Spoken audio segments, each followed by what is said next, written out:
ሰላም ጤና ይስጥልን የተከበራችሁ የሻሎም ሚዲያ አድማጮቻችን፣ ሰበር ዜና። ማህበራዊ ሚዲያውን እያናወጠ የሚገኘው የአቤል አቡና የእስር ጉዳይ ዛሬ ፍርድ ቤት ቀርቦ ማንም ያልጠበቀው አስገራሚ ለውጥ ተመዝግቧል። ፖሊስ ለጠየቀው የ14 ቀናት የምርመራ ጊዜ ፍርድ ቤቱ የሰጠው ውሳኔስ ምንድነው? አቤል ታሰረው በመንግስት ላይ በሰነዘረው የሰላ ትችት ነው ወይንስ በነብዩ ጩፋና ገቢ ጉተማ ከሳሽነት?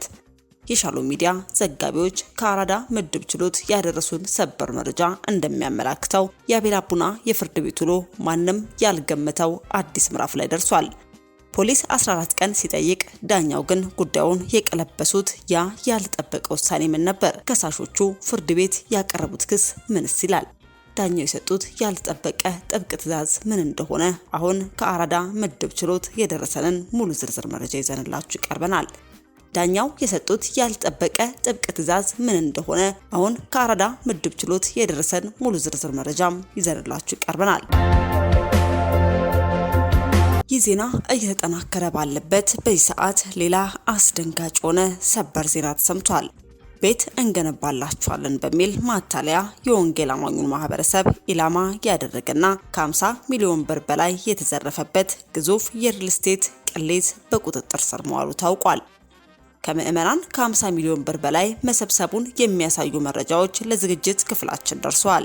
በዚህ ወንጀል ጀርባ ያሉ አገልጋዮች እነማን ናቸው? የፌዴራል ፖሊስስ ምን አለ? ናፍራን ሪል ስቴት ቤት አገኘው ብላችሁ እስከ 2.7 ሚሊዮን ብር የከፈላችሁ የወንጌል አማኞች ቁርጣችሁን ወቁ። ድርጅቱ ምንም አይነት ፍቃድም ሆነ የጀመረው ግንባታ የሌለ መሆኑ ተረጋግጧል። ሙሉ ዝርዝር መረጃውን ይዘናል፣ የምናስደምጣችሁናል። በሌላኛው አገልጋይ መስፍን በሹ ስለ ጠቅላይ ሚኒስትር አብይ አህመድ ሌሊት በራእይ አየሁት ያለውንና አሁን ላይ በማህበራዊ ሚዲያ ላይ መነጋገሪያ እየሆነ ያለው አስደንጋጭ መልእክት ምንድነው?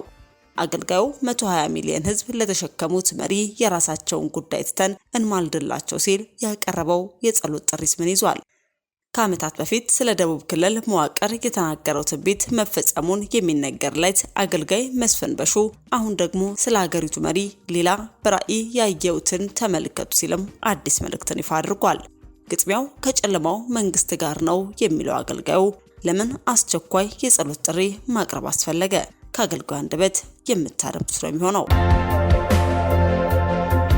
በስተመጨረሻም ለሰልፍ ለእርሻም ሆነ ለሰርግ ዝግጅት እንደሚያስፈልግ ሁሉ በመንፈሳዊ በረከትም ክብርን ለመቀበል መዘጋጀት ተቀዳሚ ተግባር ነው።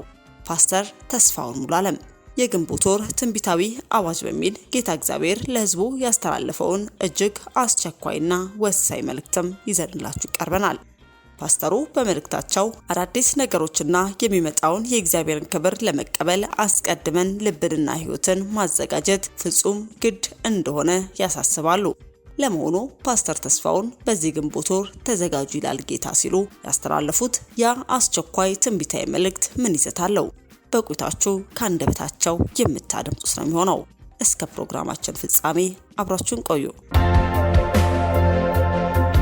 አስቀድመን ወደ ያዝንላችሁ መረጃችን ስንሻገር ሰሞኑን ማህበራዊ ሚዲያውን እያናወጠ የሚገኘው የወጣት አክቲቪስት አቤል አቡና የእስር ጉዳይ ዛሬ ፍርድ ቤት ቀርቦ ያልተጠበቀ ውሳኔ ተሰጥቶበታል። አቤል የታሰረው በመንግስት ትችቱ ነው ወይንስ በነቢያት ከሳሽነት? ፖሊስ የጠየቀው የ14 ቀን የምርመራ ጊዜ በፍርድ ቤቱ ውድቅም ተደርጓል። አሁን ከአራዳ ምድብ ችሎት የደረሰን ያልተጠበቀ ሰበር መረጃም ተከታዩን ይመስላል።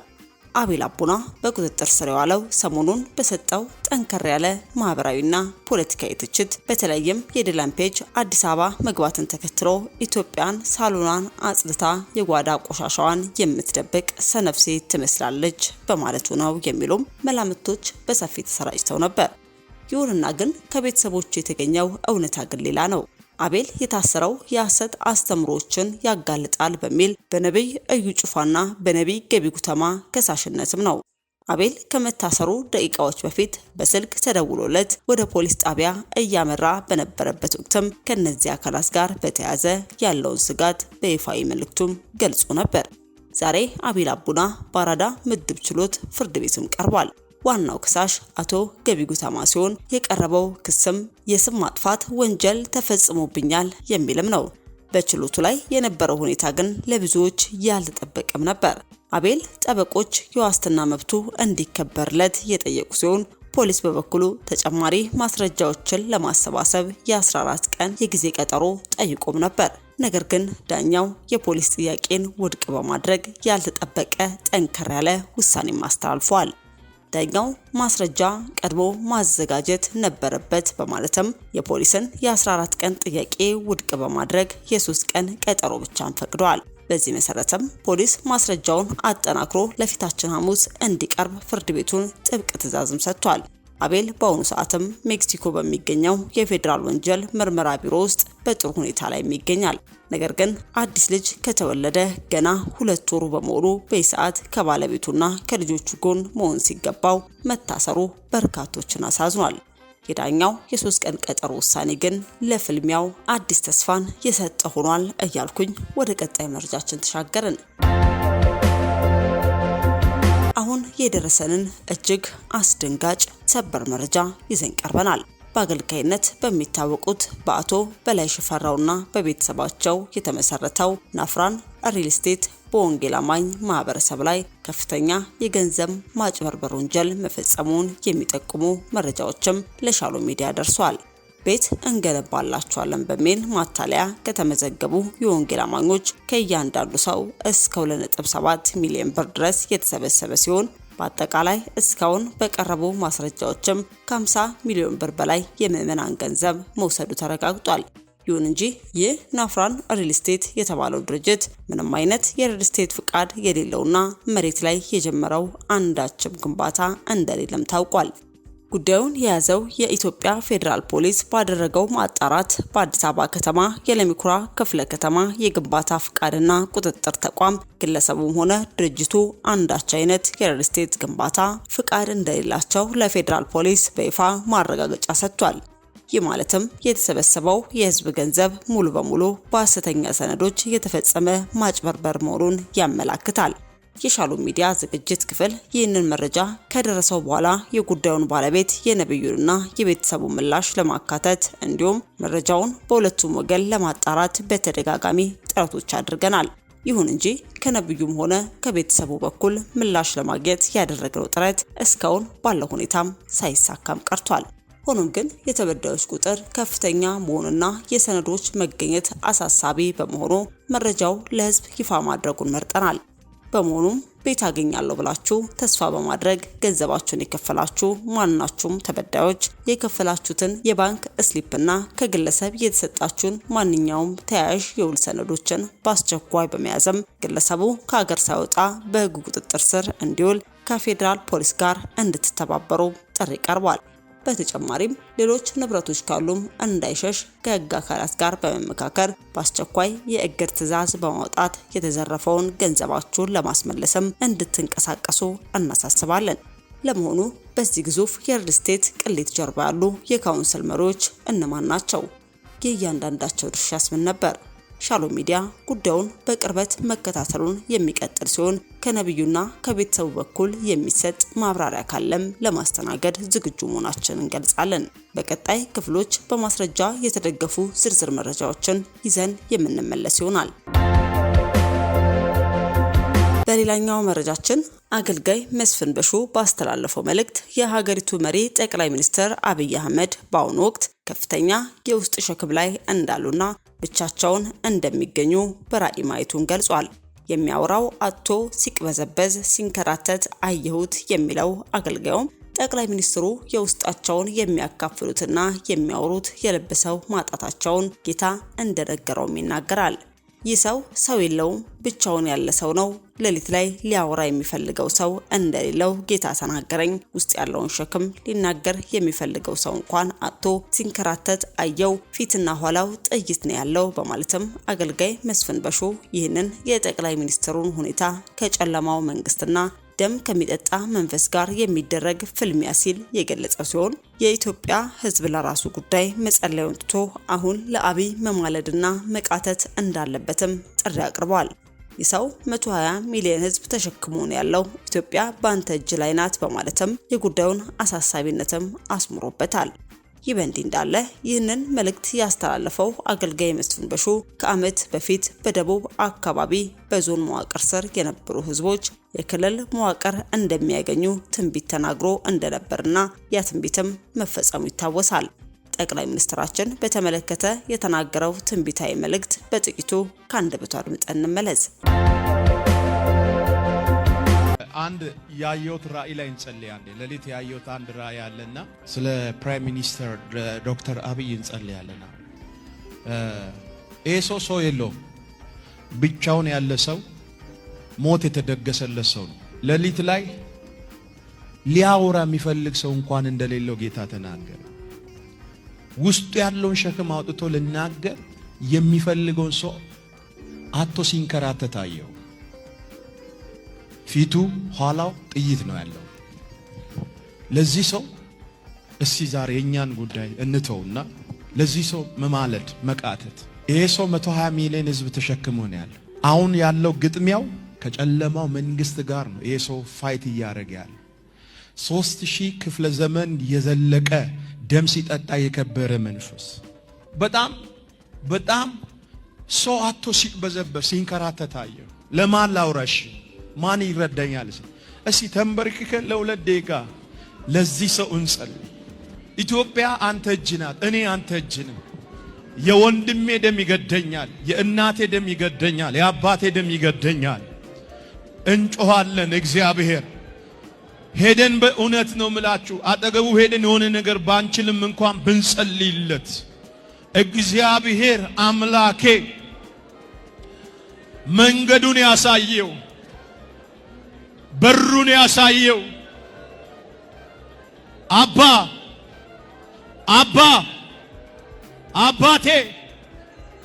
አባቴ እኔና የሕዝብ በፊት እንዋረዳለን። እኔና የሕዝብ በፊት እንጮሃለን ስለ ምድራችን። እግዚአብሔር ሆይ ስለ መሪያችን እንጮሃለን፣ እናለቅሳለን።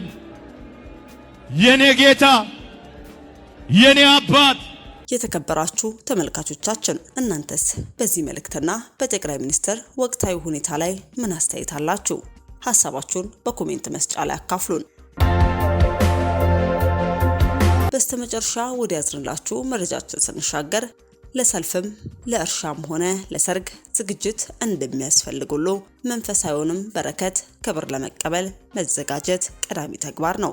ፓስተር ተስፋውን ሙሉዓለም የግንቦት ወር ትንቢታዊ አዋጅ በሚል ጌታ እግዚአብሔር ለሕዝቡ ያስተላለፈውን እጅግ አስቸኳይና ወሳኝ መልእክትስ ምን ይሆን? ፓስተሩ በመልእክታቸው አዳዲስ ነገሮችና የሚመጣውን የእግዚአብሔርን ክብር ለመቀበል አስቀድሞ ልብንና ሕይወትን ማዘጋጀት ፍጹም ግድ እንደሆነ ያሳስባሉ። የእግዚአብሔርን መንገድ በምድረ በዳ ሲጠርግ ሸለቆውን ከፍ እንደሚል ተራራው ዝቅ እንደሚል ሁሉ ዛሬም የእግዚአብሔር ክብር ከመገለጹ በፊት የሰው ልብ መስተካከል እንዳለበት በጥብቅ አስተምረዋል። በተለይም በብዙዎች ውስጥ ያለውን ትልቅ መንፈሳዊ መሰናክልን ሲያነሱ በእኔ እግዚአብሔር አይሰራም፣ እኔ የማረባ ነኝ የሚል የተሰበረና የወደቀ ማንነትን በክርስቶስ ኢየሱስ ብቃትና ጽድቅ ማስተካከልና መሙላት እንደሚገባም አስገንዝበዋል። ለመሆኑ ፓስተር ተስፋውን በዚህ ግንቦት ወር ተዘጋጁ ይላል ጌታ ሲሉም ያስተላለፉት ያ አስቸኳይ ትንቢታዊ መልእክት ምን ይዘት አለው? በጥቂቱ ከአንደበታቸው አድምጠን እንመለስ። ዛሬ እንግዲህ ግንቦት ወር ላይ ነው ያለነው። እግዚአብሔር ለግንቦት ወር እንዲናገራን ሁላችንም ጸልየናል አምናለሁ። ድንገራችሁ ምን ሊመጣ እንደሆነ እግዚአብሔር ያውቃል። ይህን ቃል ሲናገረን የእግዚአብሔር ቃል ሁለት አፍ ካለው ሰይፍ ይልቅ እጅግ የተሳለ ነው ማለት ለቀኝም ለግራም ይሆናል ማለት ነው እና ድምጹን የሰማሁት ተዘጋጁ የሚል ነው። ተዘጋጁ። እግዚአብሔር በዚህ ወር የተናገረን ቃል ይሄ ነው። ተዘጋጁ።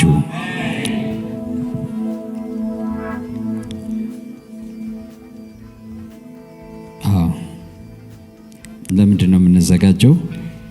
ለዛ ይመስለኛል አሁን እልልም ለማለት አሜንም ለማለት የከበዳችሁ፣ ግን እግዚአብሔር ተዘጋጁ ብሏል። በእውነትም እግዚአብሔር አምላክ በብዙ ምጥና በብዙ ጭንቅ ውስጥም እግዚአብሔር ክብሩን ሊገልጥ ይመጣል። ስለዚህ ህዝቡ እንዲዘጋጅ እግዚአብሔር ይፈልጋል። ይህ መዘጋጃ ጊዜ ነው።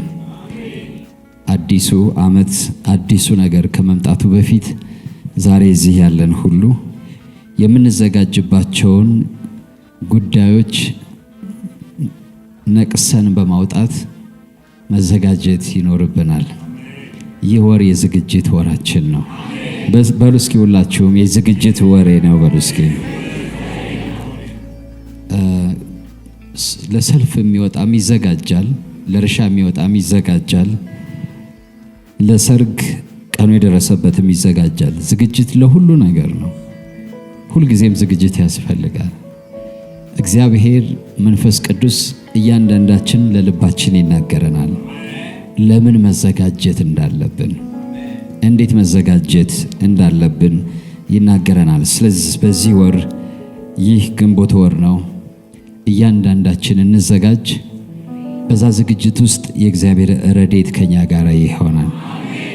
የሚመጣውን የእግዚአብሔርን ነገር ለማስተናገድ የሚመጣውንም ነገር ለማስተናገድ የተዘጋጀ ልብና የተዘጋጀ ሕይወት እግዚአብሔር እንዲኖረን አስቀድሞ ይናገረናል። መዘጋጀት አስቆሜ ከሚሆን ቁጭ በሉ ልቀጥል። ያው አይ ቲንክ ሰምታችሁታል። ጌታ ስሙ ይባረክ። ከእግዚአብሔር ቃል አንድ ሁለት ቦታዎች አነብና በተለያዩ የህይወት ጎዳናዎች መዘጋጀት ይኖርብናል። ይህ ወር ከማለቁ በፊት ወደ አዲሱ ዓመት እቅድ፣ ሐሳብ፣ ልዩ ልዩ ነገር ከመግባታችን በፊት መጀመሪያ መዘጋጀት ይኖርብናል። የመጀመሪያው ዝግጅት የማንነት ዝግጅት ነው። ማንነታችንን ለእግዚአብሔር ማንነት ማዘጋጀት። እግዚአብሔር ወደ ሰው ህይወት መልአክ ብቻ ሳይሆን ይመጣል እና ሲመጣ እግዚአብሔርን የሚቀበል ብዙ ጊዜ በረከትን እናስባለን። እግዚአብሔር ግን በረከትን መልአክ አይደለም የሚያስበው፣ ራሱ ነው መምጣት የሚፈልገው። ስለዚህ የሆነ ትልቅ ነገር ምንፈልግ፣ ትልቅ ብሬክስሩ፣ ትልቅ ክንውን፣ ትልቅ በረከት፣ ትልቅ የእግዚአብሔር እጅ፣ ትልቅ ጸሎት መልስ ምንፈልግ ከሆነ በመጀመሪያ ደረጃ ህይወታችንና ኑሯችንን ለእግዚአብሔር ማዘጋጀት ይኖርብናል። ምክንያቱም መልሱ የሚመጣው ከራሱ ከሰጪው ጋር ስለሆነ ለሰጪው ዝግጁ የሆነ ቤትና ህይወት ለስጦታው ዝግጁ ይሆናል። ስለዚህ ከስጦታው በፊት ለስጦታው እጃችን ከመዘርጋታችን በፊት ለሰጪው ልባችን መክፈት ይኖርብናል። የምናዘጋጀው ህይወታችን ነው ማለት ነው። ስለዚህ ህይወትን የማስተካከልና የማዘጋጀት ጊዜ ያስፈልገናል። ሁለተኛ ጢሞቴዎስ ምዕራፍ 2 ላይ እንደዚህ የሚል ቃል አለ። ቁጥር 20 በትልቅ ቤት የእንጨትና የሸክላ ዕቃ ደግሞ አለ እንጂ የወርቅና የብር ዕቃ ብቻ አይደለም። እኩሌቶቹ ለክብር እኩሌቶቹም ለውርደት ይሆናሉ። በትልቅ ቤት ውስጥ እንግዲህ ይሄን ትልቅ ቤት የሚለው የእግዚአብሔርን ቤት ነው እና በቤተ ክርስቲያን ውስጥ ቤተ ክርስቲያን ትልቅ የእግዚአብሔር ቤት ነች። በቤተ ክርስቲያን ውስጥ ልዩ ልዩ አይነት ዕቃዎች አሉ። የእንጨትና የሸክላ ዕቃ ደግሞ አለ እንጂ የወርቅና የብር ዕቃ ብቻ አይደለም። እኩሌቶቹ ለክብር እኩሌቶቹ ለውርደት ይሆናሉ። እንግዲህ ይልና ይሄ ለክብርና ለውርደት የሚሆነውን የሚወስነው ምን እንደሆነ ይናገራል። መጀመሪያ እንጨትና ሸክላ፣ ወርቅና ብር የሚለውን ስናይ ተፈጥሯዊ ነገር ነው የሚመስለው። ነገር ግን ቀጥሎ የሚናገረው ተፈጥሯዊ አይደለም ማለት አንዱ ለሆነ በተፈጥሮ ለሆነ ነገር የተፈጠረ አንዱ በተፈጥሮ እንደዛ አይደለም። ቀጥሎ ምንድነው የሚለው? እኩሌቶቹ ለክብር እኩሌቶቹ ለውርደት ይሆናሉ። ይልና ለኛ እድል ይሰጠናል። እንግዲህ ማንም ራሱን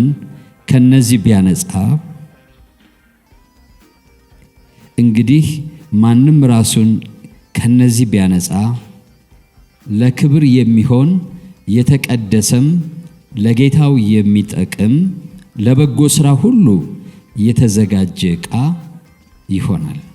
ክብር ለጌታ ይሁን። ለበጎ ሥራ ሁሉ ምን ያለ የተዘጋጀ ለጌታ ለክብር የሚሆን የተቀደሰ ለጌታ የሚጠቅም። በጣም ከባድ ቃሎች ናቸው። ይሄን የማይፈልግ ሰው አለ ብዬ አላስብም። እግዚአብሔር በዚህ ግንቦት ወር እንደዚህ እንድንዘጋጅ ይፈልጋል። ከነዚህ ነገሮች ማንም ራሱን ቢያነጻ ጌታ ሊያመጣ ላለው በጎ ነገር፣ ጌታ ሊገልጥ ላለው ክብር፣ ጌታ ሊያደርግ ላለው ታላቅ ነገር የተዘጋጀ የምህረት ዕቃ ለጌታ የሚጠቅም ይሆናል። ያው ብዙዎቻችን አንድ ቃል አለ የምንወደው እግዚአብሔር የተናገረው በነቢዩ ሚልኪያስ ምን ይላል? በዛን ጊዜ እኔ በምሰራበት ጊዜ ገንዘቦቼ ይሆናሉ ይላል። እኔ ምን በምልበት ጊዜ? በምሰራበት ጊዜ ማለትም እግዚአብሔር የሚሰራበት የተዘጋጀ ጊዜ አለ ማለት ነው። ነገር ግን በዛን ጊዜ ድንገት የሚመጡ ሰዎች ሳይሆን ሲዘጋጁ የነበሩ ሰዎች ናቸው ጊዜውን የሚጠቀሙበት ሲዘጋጁ የነበሩ ሰዎች ናቸው። ያ ጊዜ እንደሚመጣ አውቀው ለዛ ጊዜ ራሳቸውን ከነዚህ ነገሮች ያነጹ። የተዘረዘሩ ነገሮች አሉ። ከላይ ጀምሮ ብታዩ ወደ ታችም አለ። ወደ ላይ ብታዩ ሰውን ለእግዚአብሔር የክብር ዕቃ እንዳይሆን፣ ለእግዚአብሔር የምሕረት ዕቃ እንዳይሆን፣ ለጌታው የሚጠቅም ዕቃ እንዳይሆን የሚያደርጉ የተዘረዘሩ ነገሮች አሉ እና ዝግጅቱ የክብር ዕቃ፣ የምሕረት ዕቃ፣ ለጌታ የሚጠቅም ዕቃ እንዳንሆን ከሚያደርጉ ነገሮች ራስን መከልከል ነው። በየትኛውም ቤተሰብ ውስጥ እንሁን፣ በየትም ሀገር ውስጥ እንሁን፣ በየትኛውም ቤተ ክርስቲያን ውስጥ እንሁን፣ ይህ የእግዚአብሔር ቃል ይሰራል። ራሳችንን እንደዛ አድርገን የእግዚአብሔርን ማዳንና ኃይል የምንጠባበቅ ሰዎች መልካም ነገር በመጣ ጊዜ አያልፈንም። ክፉ ነገር ደግሞ ወደ ቤታችን አይገባም። መቅሰፍት ወደ ቤታችን አይገባም። ክፉ ነገር ወደኛ አይቀርብም። መልካም በመጣ ጊዜ ይላል መጽሐፍ ቅዱስ አያየውም ይላል። ክፉውን ሰው ማለት ነው። እንዲህ አይነቱ ሰው የተረገመ ነው ይላል። ማለት ይሄ በጣም ትልቅ ማስጠንቀቂያ ነው። በስጋ የሚታመን ስጋ ለባሹን ክንዱ የሚያደርግ ሰው እርጉም ነው ይላል። ይሄ ለዱምስ ደይ የተዘጋጀ ሰው ነው። ለክፉ ቀን የተዘጋጀ ሰው ነው። ማለት ባለው ጊዜያዊ ሀብት ሊሆን ይችላል፣ ጊዜያዊ ስልጣን ሊሆን ይችላል፣ ጊዜያዊ እድልና አጋጣሚዎች ሊሆን ይችላል፣ በዘመድም ሊሆን ይችላል፣ ወይ በራሱ በማንነቱ ተመክቶ የሚኖር ሰው እና ከዛ የተነሳ ልቅ ንግግር የሚናገር፣ ልቅ ህይወት የሚኖር፣ ልቅ ነገር የሚያደርግ፣ ምን ይመጣብኛል፣ ማን ምን ያደርገኛል ብሎ የሚዳፈር ሰው ቀኖች ተገላባባጮች ናቸው። ቀን ይቀየራል፣ ጊዜ ይለወጣል እና እንዲህ አይነቱ ሰው ይላል ጨው ባለበት ምድረ በዳ ይኖራል፣ መልካምም በመጣ ጊዜ አያየውም ይላል። እነዚህ ሰዎች የጊዜውን ምቹነት ተመልክተው እንደ ልባቸው እንደ እግዚአብሔር እንደ አምላካቸው ፈቃድ ሳይሆን እንደ ጊዜው እንደ ሁኔታው የሚመላለሱ ሰዎች እግዚአብሔር ደግሞ ምስኪኖችን፣ ድሆችን፣ ጎስቋሎችን፣ የተጠቁትን፣ የተዋረዱትን ሊበቀልላቸውም ሊረዳቸውም በሚመጣ ጊዜ መልካሙን ነገር እነዛ ሰዎች አያዩም። ስለዚህ እግዚአብሔር ተዘጋጁ ሲል ዝግጅቱ የቀኝም የግራም ዝግጅት ነው። የሚመለስ ሰው የእግዚአብሔርን ማዳን የሚያይበት ጊዜ ይሆናል። ክፉ ቀን እንኳን ቢሆን መጥፎ ቀን እንኳን በፊታችን ብዙ ጊዜ ይሄን መለየት ይኖርብናል። እንደ እግዚአብሔር ሕዝብ እግዚአብሔር ለሕዝቡ የሚናገረው አውድና ለምድሩ የሚናገረው አውድ ይለያያል። ምናልባት ለምድር ክፉ ሆኖ ለእናንተ ጥሩ ሊሆን ይችላል። ያ ማለት የምድር ክፉ መሆን ለእናንተ መልካም ነው፣ ደስታ ይሰጣቸዋል፣ ደስታ ይሰጠናል እያልኩ አይደለም።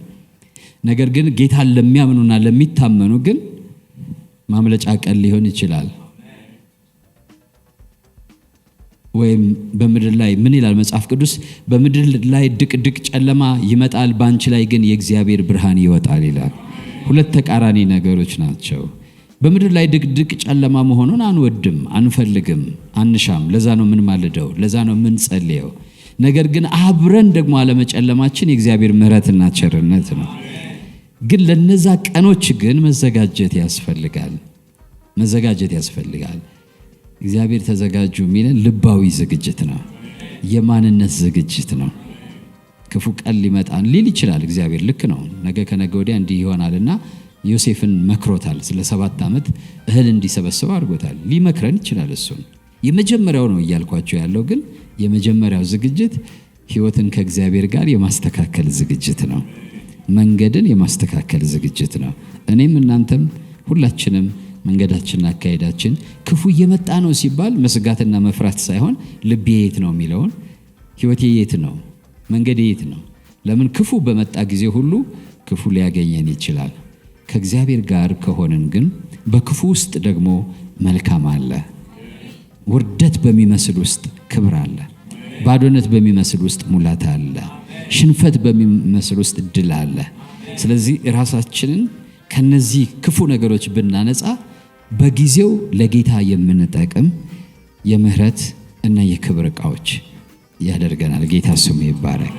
ስለዚህ ኔክስት ይር ወይም ከዚህ በኋላ ያለው ጊዜ እግዚአብሔር ለክብሩ ሊጠቀምብን ይፈልጋል። ለዛ መዘጋጀት አለብን። ስለዚህ አንደኛው ዝግጅት ምንድነው? የማንጻት ዝግጅት ነው። የማንጻት ዝግጅት ነው። መንገድን የማስተካከል ማንጻት ማለት የመለየት የተቀደሰ ይላል እዚህ ጋር የተቀደሰ ዕቃ። የተቀደሰ ማለት የተለየ የወጣ ተራ እና አልባሌ ለሆነ ነገር ላለመሆን የወሰነ ማለት ነው። ተራና አልባሌ ለሆነ ነገር እንዳይሆን ራሱን የከለከለ ማለት ነው። እኔ እንደዚህ ስለሆንኩኝ አላደርገውም የሚል ማለት ነው ላይ ምክንያቱም ብታነቡት ይህን አሳስባቸው በቃል እንዳይጣሉ በእግዚአብሔር ፊት ምከራቸው ይላል። በቃል መጣላት ይህ ምንም የማይረባ የሚሰሙትን የሚያፈርስ ነውና የሚሰሙትን የሚያፈርስ ነው ይላል። ንግግር ያፈርሳል። እና በአሁኑ ጊዜ ከዚህ ነው እንግዲህ ራሱን ማንም ቢያነጻ። ምክንያቱም እግዚአብሔር አምላክ የሁሉ አምላክ ነው። እኔ በጣም እንደውም እግዚአብሔርን ድምጽ ነው አይደለም የምንሰማው? አሁን እየሰማን እኮ ነው አይደለም? እግዚአብሔር የሁሉ አምላክ ነው። እግዚአብሔር በክርስቶስ ኢየሱስ እግዚአብሔር የጥልን ግድግዳ አፍርሷል። እና አይሁድ፣ ግሪክ፣ ባሪያ፣ ጨዋ የሚባለው በክርስቶስ ፈርሷል። ከዛ ቤተክርስቲያንን ወይም ሐዋርያትን ወደ ዓለም ሁሉ ሂዱ ነው ያላቸው። ጌታ ግን ሲመጣ ወዲያው በስጋ ያለ የብሉይ ኪዳን ዘመን ስለነበር ከጠፉት ከእስራኤል ቤት በቀር ወደ ማናቸውም ቤት ወይ አትግቡ፣ ወደ አሕዛብ ቤት አትሂዱ ብሏቸዋል። ያ የብሉይ ኪዳን ነው። በብሉይ ኪዳን የተላከ ነቢይ የተላከ ካህን ሁሉ የተላከው ለእስራኤል ብቻ ነው። እና ጌታ ኢየሱስም ገና አዲስ ኪዳን ተመርቆ ሳይከፈት ደቀ መዛሙርቱን ከእስራኤል ቤት በቀር ወደ ማናቸውም አትሂዱ ነው ያለው። በኋላ ግን ከሙታን ከተነሳ በኋላ ግን አሁን ወደ ምድር ሁሉ ወደ ፍጥረት ሁሉ ሂዱ፣ ወደ ዓለም ዳርቻ ሁሉ ሂዱ፣ ለፍጥረት ሁሉ ወንጌልን ምን በሉ ስበኩ። የምስራች ነው ወንጌል አይደለ? ስለዚህ የምስራቹ ለአይሁድ ብቻ ሳይሆን ለሁሉ ነው። ስለዚህ እነዚህ ሐዋርያት ለሁሉ የሚናገር ልብ ያስፈልጋቸዋል። ለሁሉም ሰው የምስራች የሚል ቅንነት ይጠይቃል፣ ልብ ይጠይቃል።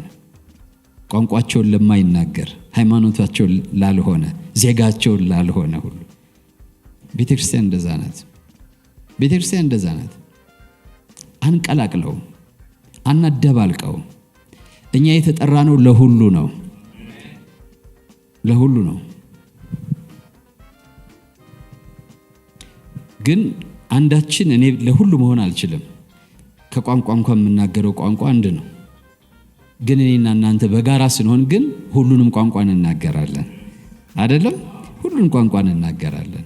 ስለዚህ ለሁሉ መሆን እንችላለን። ለሁሉ መሆን እንችላለን። ሰውን ከሚያፈርስ ንግግር በመቆጠብ ነው መዘጋጀት ያለብን። ማለት ጌታ ሊሰራ ሲመጣ ሰውን ማፈርሱ ሰዎችን ነው የሚፈልገው።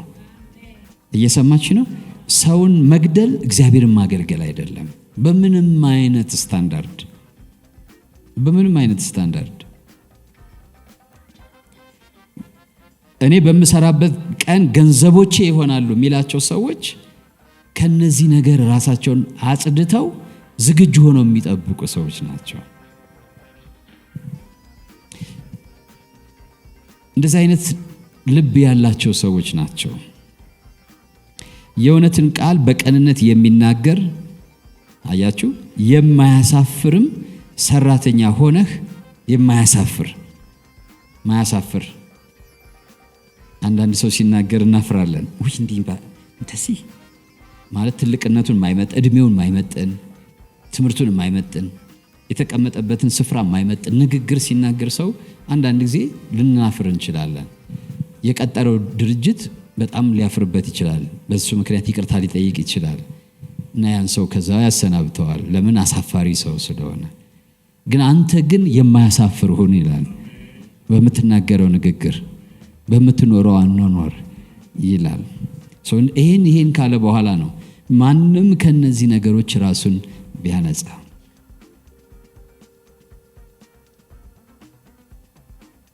ከዛ ይቀጥልና ነገር ግን ለዓለም ከሚመች ከከንቱ መለፍለፍ ራቅ ይላል። ለዓለም የሚመች ንግግር አለ፣ መለፍለፍ ብሎታል።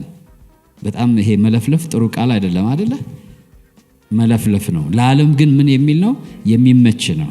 ዓለም የምትቀበለው ዓለማዊነትን የሚያመጣ ምድራዊነትን የሚገፋፋ ስጋውያን የሚያደርግ ንግግር ነው።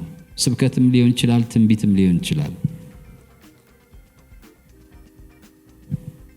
እግዚአብሔር የማይለወጥ አምላክ ነው። እግዚአብሔርን የሚከተሉ ሰዎች ይሄን መረዳት አለባቸው። እግዚአብሔር ዛሬም ነገም ትናንትም ያው ነው፣ ነገም ያው ነው፣ ዛሬም ያው ነው። አይለወጥም። አቋሙ አይለወጥም፣ ሐሳቡ አይለወጥም፣ መንገዱ አይለወጥም። ስለዚህ ነገ ላይ ከእግዚአብሔር ጋር ለመቆየት ከፈለጉ ዛሬ ሁኔታዎች ሲቀየሩ ካልተቀየረው ከእግዚአብሔር ጋር መቆም ያስፈልጋል። ነገም እንገኛለን ማለት ነው። ካለዛ ግን ነፋሱ በመጣ ጊዜ አብሮ ጠርጎ ይወስደናል። እግዚአብሔር ክብሩን ይገልጣል። አሜን ነው። እስኪ ክብሩን ይገልጣል በሉ እስኪ። ለክብሩ ግን የሚሆን ቀኝ ነው ብለን ብናስብ ለዛን ቀን የተዘጋጀ ሰው ያስፈልጋል። ለዛን ቀን አስታራቂም እኮ ለመሆን ቢያንስ እኮ ሰው ያስፈልጋል። ስለዚህ ለዛ ቀን ሰው ያስፈልጋል። ለዛ ቀን ሰው ያስፈልጋል። ለየጊዜው ሰው አለ፣ ግን ለዛ ቀን ሰው ያስፈልጋል። የእግዚአብሔርን ክብር የሚገልጥ ሰው፣ የእግዚአብሔርን ምሕረት የሚገልጥ ሰው፣ የእግዚአብሔርን ቸርነት የሚገልጥ ሰው፣ የእግዚአብሔርን እውነተኛነት የሚገልጥ ሰው ራሱን ከነዚህ ነገሮች ምን የሚያደርግ ነው ይላል? የሚያነጻ ነው። ስለዚህ በማንጻት ራሳችንን we have to make ready ራሳችንን ዝግጁ ማድረግ አለብን። እሱ በሚሰራበት ጊዜ ቶሎ እንዲያገኘን ክብሩን በእኛ እንዲገልጥ። አሜን ነው። ክብር ለስሙ ይሁን። የምህረት ዕቃ ለመሆን እስኪ በሉ የምህረት ዕቃ በሉ እስኪ። የምን ዕቃ አለ? ሌላ የቁጣ ዕቃ አለ፣ የውርደት ዕቃ አለ፣ የመከራ ዕቃ አለ። እግዚአብሔር ቁጣውን የሚገልጥበት ሰው አለ፣ ባሪያዬ የሚለው። እያንዳንዱ ትንቢታዊ ቃል ምን አለው? ባለቤት አለው፣ ተቀባይ አለው። እግዚአብሔር እፈርዳለሁ እቀስፋለሁ ሲል ቀሳፊ ሰዎች አሉ። ይሄን ትንቢት የሚያስፈጽሙ ሰዎች አሉ። ይሄ ትንቢት በሕይወታቸው የሚሰራላቸው ሰዎች አሉ። እግዚአብሔር እገላለሁ ሲል እግዚአብሔር ከሰማይ ዝም ብሎ አይገልም፣ በሰው ነው የሚገለው። እና ሰዎች አሉት በመግደል ባሪያዎች የሚሆኑ ማለት ነው። ነገር ግን ደግሞ እግዚአብሔር ክብሬን እገልጣለሁ ሲል ምሕረቱን ማለቱ ነው፣ ይቅርታውን ማለቱ ነው፣ ማዳኑን ማለቱ ነው፣ መፈወሱን ማለት ነው፣ ማጽናናቱን ማለት ነው። ይሄን ደግሞ የሚገልጡለት ምኖች አሉ? ለዛን ቀን እግዚአብሔር ያዘጋጃቸው ባሪያዎች አሉት። አዎ እግዚአብሔር አዲስ ነገር ሊያደርግ ልባችንን እንድናዘጋጅ እየጠራን ነው። ከዚህ አስደናቂ መልእክት ምንስ ተማራችሁ? በኮሜንት መስጫ ላይ አጋሩን። ለቻናላችን አዲስ ከሆናችሁ ይህንን ቪዲዮ ላይክ በማድረግ ቻናሉን ሰብስክራይብ ማድረጋችሁና የደወል ምልክቷን መጫናችሁን አትርሱ።